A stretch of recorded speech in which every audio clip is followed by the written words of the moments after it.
ఉక్కుపాదం. మాజీ ఎంపీ బల్క సుమన్ అక్రమ అరెస్టు. ఎమ్మెల్యే అయిన తర్వాత ఊడిపోయింది కదా, మాజీ ఎమ్మెల్యే అన్న బాగుండు. రెచ్చగొట్ట వ్యాఖ్యలు చేశారంటూ కేసులు. తెలంగాణ భవన్ వద్ద ఉద్రిక్తత వాతావరణం. భవన్లోకి చొచ్చుకెళ్లేందుకు పోలీసుల యత్నం. వెళ్లనివ్వకుండా నిలువరించిన బీఆర్ఎస్ శ్రేణులు. పోలీస్ జూలం నశించాలంటూ నినాదాలు. తానే బయటకు వచ్చి లొంగిపోయిన సుమన్. నాంపల్లి ఠాణాలో 3 గంటల పాటు విచారణ. వైద్య పరీక్షల అనంతరం 14 రోజుల రిమాండ్. అక్రమాలపై నిలదీసినందుకే సర్కార్ కక్ష సాధింపు. అక్రమ అరెస్టులకు బెదిరేది లేదు బల్క సుమన్. సిగ్గుండాలే బల్క సుమన్, నీకు జైలు ఉన్నట్టున్నావు. ఇప్పుడు ఇక చెంచలు కూడా జైలు ఉన్నట్టున్నావు. సిగ్గుండాలే.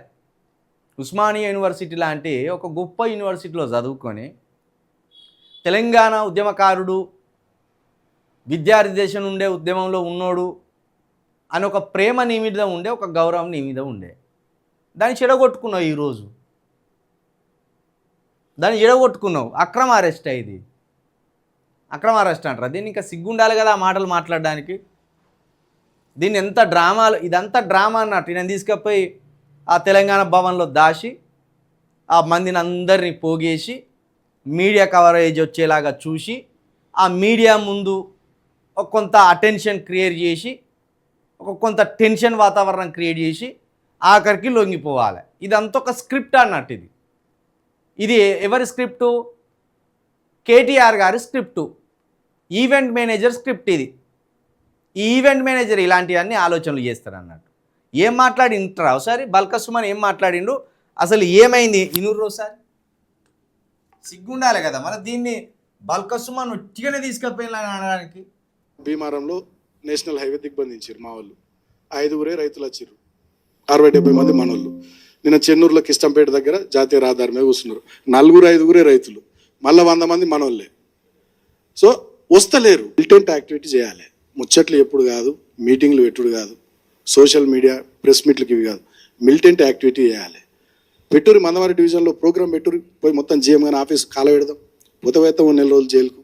కాబట్టి మిలిటెంట్ యాక్టివిటీ కూడా మీరు సీరియస్గా ప్లాన్ చేయాలి. అవసరమైనంత రోజు ఇక్కడ సింగరేణి పవన్ అని కాల పెట్టురి, మొత్తం అంగడి చేసి పారేరు. ఏముంది?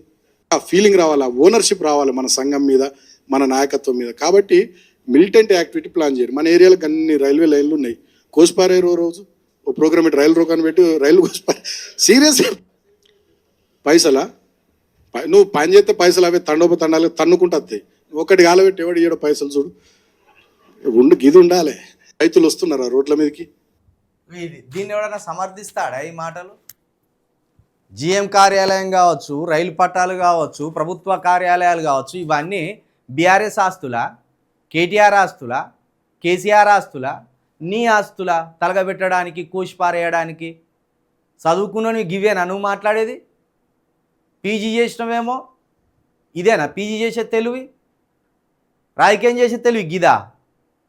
నీ పార్టీకి మైలేజ్ వస్తలేదని, నీ పార్టీని ప్రజలు పట్టించుకుంటలేరని రైల్వే పట్టాల మీదకి పోయి రైల్వే పట్టాలు కోసేయిర్రి, అవసరమైతే జిఎం ఆఫీస్ తలగబెట్టుర్రి, అవసరమైతే సింగరేణి కార్యాలయాలు తలగబెట్టుర్రి. ఎవడత్తడో మనం చూద్దాం. మిలిటెంట్ ఉద్యమాలను, మిలిటెంట్ మూమెంట్ని మొదలు పెడదాం. గివే అనే తెలియదొక్క మాటలు. ఈ మాటలను సమర్థిస్తాడా ఎవడన్నా?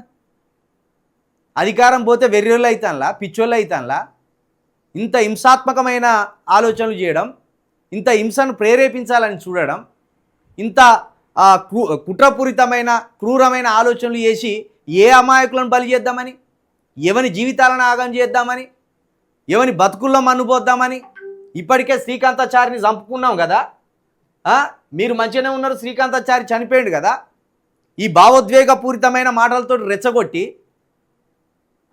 ఉసిగొల్పి మీరు ఇళ్ళలా పోయింది అమాయకులను చంపుతామని చూస్తానులా. పోర్రి, కేసీఆర్ను గుంజుకొని పోర్రి, కేటీఆర్ను గుంజుకొని పోర్రి. పోయి ఇప్పుడు మీరే కొయ్యాలి. కేటీఆర్ పట్టా కొయ్యాలి, కేసీఆర్ పట్టా కొయ్యాలి, మీ బల్క సుమన్ ఒక పట్టా కొయ్యాలి. ఇట్లా ఎవరైతే 119 మంది ఎమ్మెల్యే స్థానాలకు పోటీ పడ్డారో బీఆర్ఎస్లో మీరు పట్టాలు కోసి చూపించాలి. జిఎం ఆఫీసులు, రైల్వే స్టేషన్లు, లేకపోతే సింగరేణి ఆఫీసులు, ఇవన్నీ కాలబెట్టి మీరు చూపించాలి. స్టూపిడ్ ఫెలోస్, మిమ్మల్ని లీడర్లు అనాలా? Useless fellows. ఖచ్చితంగా ఇలాంటి వ్యాఖ్యలు బల్క సుమనే కాదు చేసింది. ఈ వ్యాఖ్యల వెనుక ఖచ్చితంగా కేసీఆర్ హస్తమో కేటీఆర్ హస్తమో ఉంటుంది. వాళ్ళు చెప్పకుండా బల్క సుమన్ ఇట్లా మాట్లాడిందంటే ఇది నమ్మశక్యం కాదు. తెలంగాణ ఉద్యమంలో మీరు ఎవరి మీద రాళ్ళేసినా, ఏ ఆఫీస్ మీద రాళ్ళేసినా ఆ సంస్థలు మనవి కాదు, అవి ఆంధ్ర సంస్థలు. ఈ ఆంధ్ర పెట్టుబడిదారులను భయాందోళనకు గురి చేసి ఇక ఈ రాష్ట్రం మాకొద్దు అని వాళ్ళకై వాళ్ళు పారిపోవాలని ఆ కేసీఆర్ గారు ఆ ఉద్యమ సమయంలో మాట్లాడేది. దానికి అప్పుడు తెలంగాణ ప్రజల మద్దతు ఎందుకు ఇచ్చినాం? మా రాష్ట్రం మాకు కావాలని ఇచ్చినాం. కానీ గీ యూజ్లెస్ ఫెలో మాటలకు, గీ అవులా మాటలకు నేను సమర్థిస్తారా బాల్క సుమన్? ఏం తెలివిపాడైందా నీకు? కొయ్యుర్రి పోర్రి పట్టాలు రోజు కొయ్యుర్రి, మహా అయితే 4 రోజులు జైల్లోకి పోయేస్తాం, ఓనర్షిప్ కావాలి మనకు. 2.5 సంవత్సరాలకే ఆగుతలేవా? ఎందుకు ఎమ్మెల్యే అయినావో, ఎందుకు ఎంపీ అయినావో నీకు తెలియకుండానే అయినావు. ఇప్పుడు నీకు తెలిసే వరకు అధికారం కోల్పోయినావు. ఇక ఇప్పుడు మనసున పడతలేదు, కేటీఆర్కు మనసున పడతలేదు, కేసీఆర్కు మనసున పడతలేదు, ఇలాంటి చిన్న చితక లీడర్లకు కూడా మనసున పడతలేదు.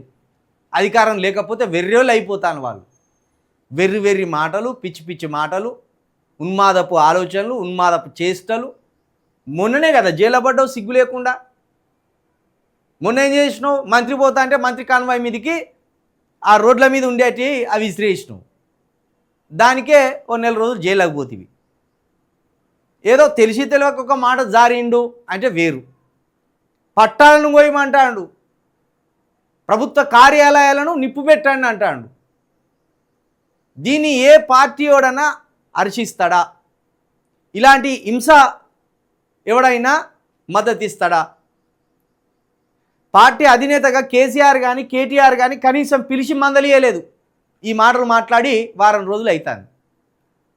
మరి ఇట్లెందుకు మాట్లాడినావు బిడ్డ? నువ్వేం పోరనివిరా, ఏదో మెచ్చుకుంటే ఇసుకపోయినట్టు అవుతావు అని ఒక్క మాట ఇటు కేటీఆర్ కానీ కేసీఆర్ కానీ ఖండించలేదు. మీకు ఇంక ఇస్తారు అధికారం?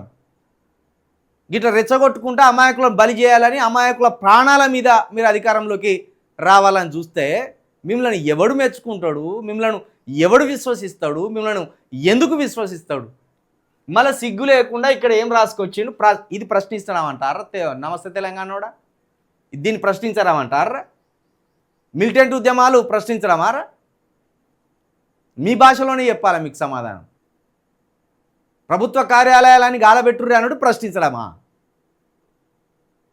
మరి ఊకేసప్పుడేక భుజాలకు తుపాకీ వేసుకొని తిరగపోయారు బీఆర్ఎస్ వాళ్ళు అందరూ. ఎవడు ఓటు వేయకపోతే వాని గాలి చేస్తామని జబకు తుపాకులు చేతుల కత్తులు పట్టుకొని ఇల్లు తిరగకపోయిన్లు. మాకు ఓట్లు వేయకపోతే మేము చంపుతామని ఇంత తెగబడ రాదుర్రి. ఇప్పుడు తీసుకపోయి సెంచలు కూడా జైల్లో నూకిండ్లు. సిగ్గులేదు ఈ మాటలు మాట్లాడడానికి. ఇప్పుడు పీడీ యాక్ట్ పెడతాను లాటీన మీద, పీడీ యాక్ట్ పెడతాను. పీడీ యాక్ట్ పెట్టిందంటే సంవత్సరం వరకు బెయిల్ వేయరు. పీడీ యాక్ట్ ఎందుకు పెడతారు? సమాజంలో అలజడి సృష్టించేటోళ్లకు, సమాజంలో ఏదైనా వికృత చేష్టలు చేయాలని ఆలోచన చేసేటోళ్లకు, సమాజ భద్రతకు పెనుముప్పు కలిగించాలనే ఆలోచనలు చేసేటోళ్లకు, సమాజంలో ప్రమాదకరమైన ఆలోచనలు చేసి ఆ ప్రమాదకరమైన నేరాలకు పాల్పడాలనుకునే వాళ్లకు ముందస్తు అరెస్టు చేసి జైలు వేసి సంవత్సరం పాటు బెయిల్ రాకుండా చేస్తారు.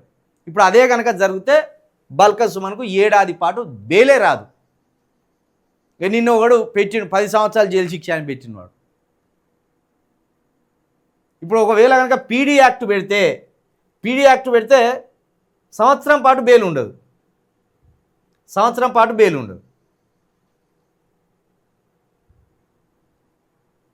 దీన్ని మళ్ళీ నేను ప్రశ్నించడం అని ఒకటి రాసుకొచ్చిన్నావు. ప్రశ్నిస్తే నిలదీస్తే జైలు. ఏమని నిలదీస్తావు అంటే ఆ పట్టాలు కోస్తా అంటే కూడా ఆపకుండా పట్టాలు పోయిన ఆయన ముక్కలుగా కోసి అటోటి ఇటోటి వాడైన ఆయన అని చెప్పనుండేనా? జిఎం ఆఫీస్కి పోయి నిప్పు పెడితే ఆ నిప్పు పెట్టిన ఆయన అగ్గిపెట్ట మేమే కొనుకొచ్చి ఇస్తాం అని అనుండేనా? సిగ్గులేని మాటలు. అసలు ఎట్లా రాసుకొచ్చింది చూడు. రాష్ట్రంలో కాంగ్రెస్ సర్కార్ నిర్బంధకాండ. ఒకవేళ వీడు పోయి పట్టాలు కోసేస్తే దానికి బాధ్యుడేవాడు? ఓలా పోయి కార్యాలయాలకు నిప్పంటిచ్చి వస్తే అందులో ఉద్యోగస్తులు ఉంటే ఆ ఉద్యోగస్తుల ప్రాణాలు పోతే దానికి బాధ్యత ఎవడు? KCR తీసుకుంటాడా, KTR తీసుకుంటాడా?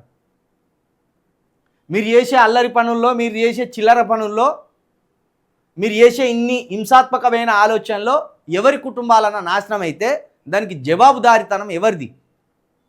BRS party వహిస్తుందా? Form హౌస్లో ఉన్న కేసీఆర్ వహిస్తాడా? కేటీఆర్ వహిస్తాడా? ఇట్లా హెడ్డింగ్ పెట్టి రాసుకురావడానికి సిగ్గనిపించలేదు కేటీఆర్ గారు? సిగ్గనిపించలేదా ఇది? కనీసం ముఖం ఎడబెట్టుకుంటారు ఇట్లాంటి రాతలు రాసి? వీడియో స్వయంగా ఉన్నాక నేను అంటారు కదా వీళ్ళు, అది ఏఐ వీడియో, దాన్ని ఎడిట్ చేసిండు, మేము అనలేదు ఆ మాటలు, నువ్వు వారం రోజుల క్రితం అన్నప్పుడే అందరు సమాజం అంతా చూసింది, తూ అని ఉంచింది. వీడు బల్కసుమన్ అన్నటోడు, వీడు ఇటువంటివాడా? వీడు ఇన్ని దుర్మార్గమైన ఆలోచనలు చేస్తారా వీడు? అంటే వీనికి ఇలాంటి స్క్రిప్ట్ రాసి ఇచ్చింది కేటీఆరా, కేసీఆరా? ఈ స్క్రిప్ట్కు వీడు యాక్టింగ్ చేస్తాడా, లేకపోతే వీడే నిజంగా ఇలాంటి మాటలు మాట్లాడుతున్నాడా అనేది సమాజం అంతా తువాను ఉంచింది. ఎవడన్నా ప్రజా ఆమోదమైన కార్యక్రమాలు చేపడితే ప్రజలు హర్షిస్తారు, ప్రజలు వెంట నడుస్తారు. నేను మొదటి నుండి చెప్తున్నా, ప్రభుత్వం మీద వీళ్ళు బలవంతంగా రాతలు రాస్తాను, కానీ ఏ రైతు ధర్నాకు వస్తలేడు, ఏ కార్మికుడు ధర్నాలకు వస్తలేడు, ఎవడు కూడా వీళ్ళ నిరసనల దీక్షలు అక్కడ ఉండలేడు. నేను మొదటి నుండి చెప్తాను, వీళ్ళే బలవంతపు రాతలు రాసుకుంటా బలవంతపు ఉద్యమాలు చేయాలని, బలవంతపు కార్యక్రమాలు చేయాలని చూస్తున్నారు. ఇది మానుకోర్రి, ఇలాంటివి మానుకుంటే మంచిది. ఇప్పుడు సంవత్సరం పాటు ఒకవేళ పీడీ యాక్ట్ పెట్టి లోపలేస్తే సంవత్సరం బయటికి రావా? గింత ఎందుకు? అధికారం వస్తుంది పోతుంది. పుట్టుడే అధికారంతో ఎమ్మెల్యేతో ఎంపీతో పెట్టామాను పదవి రాసుకొచ్చుకొని. మనకు వస్తలేదు, ఓనర్షిప్ వస్తలేదు, మన ప్రజలు నమ్ముతలేరు. మనం ఏదన్నా ధర్నా చేపడితే రైతులు 4 ఉంటాయనే మనం 100 మంది ఉంటాంటివి. కాబట్టి మిలిటెంట్ ఉద్యమాలు చేయాలి, అరాచకాలు సృష్టించాలి. ఇది సినిమాలలో చూడడమే కాబట్టి, కానీ మొట్టమొదటిసారిగా వీని మాటలు అల్లిన నేను. ఇదేం మాటలు, ఇదేం కథలు, దీన్ని ఎవడన్నా మెచ్చుకుంటాడు? మరి దీనికి ప్రశ్నించుడాట. గిట్లా ప్రశ్నించాలంటే బొచ్చడు మాట్లాడతాయి. మరి ఏది పడితే అది మాట్లాడాలంటే ఎవరికి రావు? బొచ్చడు మాట్లాడతాయి గల్లీ పోరగాళ్ళకు.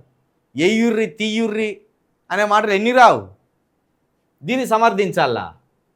దీన్ని సమర్థించి నీకు సపర్లు కొట్టుకుంటా పోలీసు వాళ్ళు అరెస్ట్ చేస్తే ప్రశ్నించే గొంతుకల మీద కత్తులని రాస్తావు. కత్తులన్నీ వేదవ కథలు, వేదవ మాటలు.